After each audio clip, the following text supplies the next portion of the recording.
So after choosing the appropriate instances, we'll click on the Review and Launch button to see the instance details.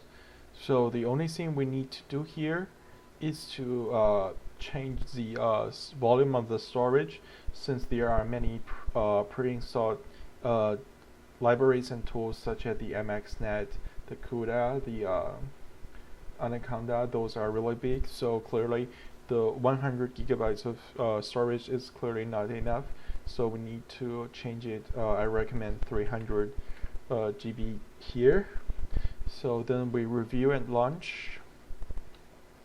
Everything settled, and we click on launch to launch it. Now we are going to select an existing key pair or create a new key pair for our instances. A key pair file is just like a key to a door. We need that file to have access to our instances. So we can see we have an existing key pair called the 13 MacBook Pro, and we can, for the first time user, we definitely need to create a new one. So we might want to call it engineers, Superman, or whatever you want. So then we click on download key pair. Now we have that key pair file. We put it in local directory we know, and then we'll use it to connect to our instances. So after successfully creating it, we launch instances. We can click on the ID to its to the console page, and now we can see it is still pending. We might need to wait for a few more minutes. So after it says running, actually it is still initializing. We still cannot connect, so a few more minutes shall be waited. After a few more minutes, we can see we are able to click on this button. So there are many ways to connect to our instances. So I will recommend the SSH method. For some OS like the Mac OS or the Linux, you might need this command to ensure that your key is not publicly viewable.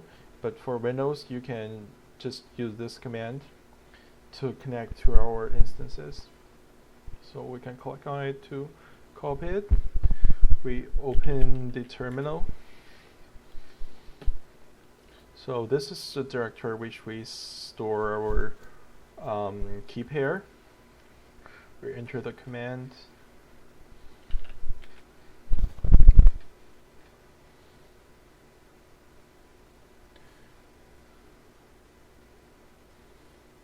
Now we are successfully connected to our instances. So every time you want to connect to your instances, you open a terminal and you put on this command, and then you'll be successfully connected. So every time you want to connect to your instances, you open a terminal, you copy this command, put it on, and press enter, and then you will be successfully connected. You can try some commands to check on the instances to see. Yep, I think now we are successfully connected to our instances. And there are still some very important informations I need to tell you, that you can see every time for the instance state, it says it is running. Actually, you're paying for it. So as I mentioned before, for this instance type, the D1, D2 XL large, it's like $0.7 an hour. So if you want to stop paying for it, you can just click on Stop Instances. And actually, everything running on that instances will be stopped because you stopped the instances, but the file will be still existed on that instances. And every time if you eventually finish using these instances, you can you can use this, terminate it, and then everything on it will gone, and you will not be able to use it again. So if you want to restart the instances, we'll click on Start Instances to restart it again, and then a few more minutes we will wait for it for initializing, and everything will be the same as I told. So additionally, if you forget to change the volume at the beginning, we can still click on the to check on the details.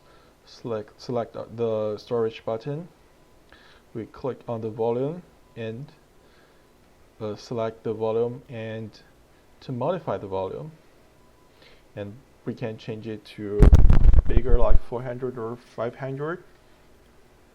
And every time you modify your volume, it will take for like 1 or 2 hours for it to reallocate the space. So it is very a little bit annoying. So that's why I recommend to modify your volume at the very beginning.